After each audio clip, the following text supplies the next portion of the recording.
এই বস্তাতে 1 লক্ষ টাকার মালামাল আছে, আর যেগুলো হচ্ছে আমার দোকানে আমি টেলার্সে কাপড় চোপড় বানাইয়া আমি রেডি করে একজন কাস্টমারের জন্য ইতালি প্রবাসে পাঠাইছিলাম।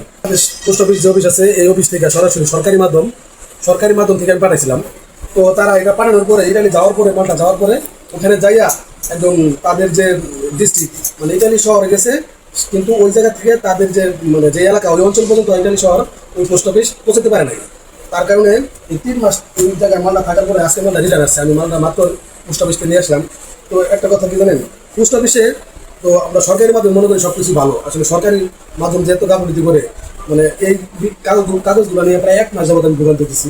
যার কাছে যাই, যে অফিসারের কাছে যাই, একের পর এক বলে যে এটার কোনো তথ্য নাই, কোনো কিছু দেখাচ্ছে না, অনলাইনে দেখাচ্ছে না, নানান ধরনের যে ট্র্যাকিং মেকিং করে আমার এগুলো দিত। এই যে গ্লোবাল ট্র্যাকার, তারপরে এই যে আরো 2-3টা ট্র্যাকার আমার খালি বলছে যে এগুলো তোমরা সার দিয়ে দেখাও খুঁজে পাবা, আর না হলে ওয়েট করো। আজকে 3 মাস পর ওয়েট করার পরে আজকে মালটা হাতে এসে সকালবেলা ফোন দিচ্ছে, আমি তার তুলে নিয়ে আসলাম।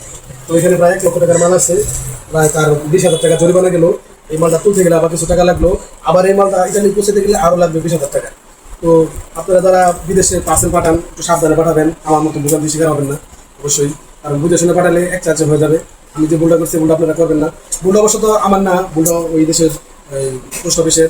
বাংলাদেশের কতটা ভুল ছিল না, বাংলাদেশের ভুল ছিল শুধু ওই মালটা ওই দেশে যাওয়ার পরে ওই মালটা ওই দেশ কেন পৌঁছায় নাই এটা তদারকি করে নাই, যার কারণে মালটা ফিরে আসছে।